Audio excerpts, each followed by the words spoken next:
தஞ்சை மாவட்டத்தில் சமீபத்தில் பெய்த கனமழை காரணமாக அறுவடைக்கு தயாராக இருந்த சம்பா பயிர்கள் முற்றிலும் சேதமடைந்துள்ளதால் விவசாயிகள் செய்வதறியாமல் தவித்து வருகின்றனர். விவசாயிகளின் கண்ணீர் வேதனையை பற்றி இந்த தொகுப்பில் காணலாம். தமிழ்நாட்டின் நெற்களஞ்சியமாக தற்போது வரை திகழ்ந்து வருகின்றது தஞ்சாவூர் மாவட்டம்.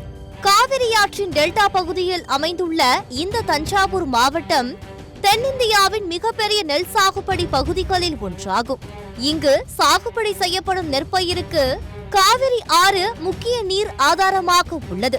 இந்நிலையில் தஞ்சாவூர் மாவட்டத்தில் தொடர்ந்து பெய்த கனமழை காரணமாக மாவட்டம் முழுவதும் பயிரிடப்பட்டிருந்த சுமார் 35,000 ஹெக்டேர் பரப்பளவிலான நெற்பயிர்கள் பெருமளவில் பாதிக்கப்பட்டன. இந்த கனமழை காரணமாக மாவட்டத்தில் உள்ள பல்வேறு பகுதிகளில் அறுவடைக்கு தயாராக இருந்த சுமார் 10,000 ஏக்கர் பரப்பளவிலான சம்பா தாளடி பயிர்கள் மற்றும் 30 நாட்கள் இளம் பயிரான சம்பா பயிரும் பாதிக்கப்பட்டு சாய்ந்து அழுகும் நிலை ஏற்பட்டுள்ளதாகவும் விவசாயிகள் தெரிவித்துள்ளனர். இதுகுறித்து புலவன்காடு பகுதியை சேர்ந்த விவசாயி மாரியப்பன் கூறுகையில், தொடர்ந்து பெய்த கனமழை காரணமாக சுமார் 35,000 ஹெக்டேர் பரப்பளவிலான நெற்பயிர்கள் பாதிக்கப்பட்டிருப்பதாகவும் அதில் முன்பட்ட சம்பா நெற்பயிர் அதிக அளவில் பாதிக்கப்பட்டிருப்பதாகவும் தெரிவித்த அவர் தொடர்ந்து நமது செய்தியாளரிடம் தெரிவிக்கையில், நாங்க ஒட்டுமொத்த வாழ்வாதாரத்தை இழந்து நிக்கிறோம். இந்த சூழல்ல தமிழக அரசு உடனடி நடவடிக்கை. ஏன்னா ஏற்கனவே உங்க 17,000 தரேன் இருக்காங்க ஹெக்டேர். இது போதாது. ஏன்னா ஒரு ஏக்கருக்கு 20,000 30,000 செலவு பண்ணிருக்கோம். இந்த 17,000 வச்சு நாங்க என்ன பண்ண முடியும்? அறுவடைக்கு கூலி கூட பத்தாது.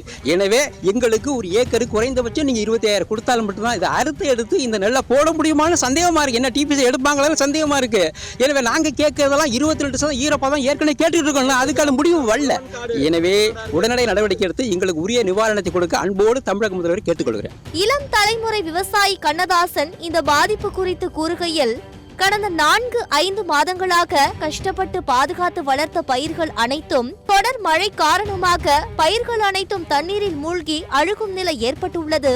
இன்னும் 15 நாட்களில் அறுவடை செய்துவிடலாம் என எண்ணிய நிலையில் இந்த பாதிப்பால் மொத்த உழைப்பும் வீணாகி போனதாகவும் என்ன செய்வதென்று தெரியாமல் திகைத்து நிற்பதாக தெரிவித்த அவர் தொடர்ந்து கூறுகையில், பாத்தீங்கன்னா ஒரு ஏக்கர் 75,000 வரைக்கும் நாங்கள் செலவு பண்ணியிருக்கோம். இது வரைக்கும் பார்த்தீங்கன்னா 5 டைம் மருந்து அடிச்சிருக்கிறோம். இதெல்லாம் களை எடுத்த கூலி, நடவு கூலி இதெல்லாம் பார்த்தீங்கன்னா ஒரு ஏக்கருக்கு 75,000 வரைக்கும் செலவு பண்ணியிருக்கோம்.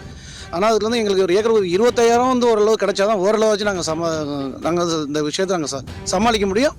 அடுத்த டைம் நாங்கள் ஒரு விவசாயத்தை பண்ணுறதுக்கு கொஞ்சம் ஆர்வமாக இருக்கும். இப்போ நாங்கள்லாம் பார்த்தீங்கன்னா இளம் தலைமுறையில் உள்ள வர விவசாயிகள். எங்களுக்கு இது மாதிரி தமிழக அரசு எங்களை கொஞ்சம் உற்சாகப்படுத்தணும். எனவே தமிழக அரசு ஏக்கர் ஒன்றிற்கு 30,000 முதல் 35,000 வரை இழப்பீடு வழங்க வேண்டும் என்றும், அப்படி வழங்கினால் மட்டுமே விவசாயிகளின் வாழ்வாதாரத்தை காப்பாற்ற முடியும் என கோரிக்கை வைத்துள்ளனர் பாதிக்கப்பட்ட விவசாயிகள். சத்தியம் தொலைக்காட்சி செய்திகளுக்காக தஞ்சாவூர் மாவட்ட செய்தியாளர் சதாம் ஹுசைனுடன் சத்தியம் தொலைக்காட்சி செய்திக்குழு.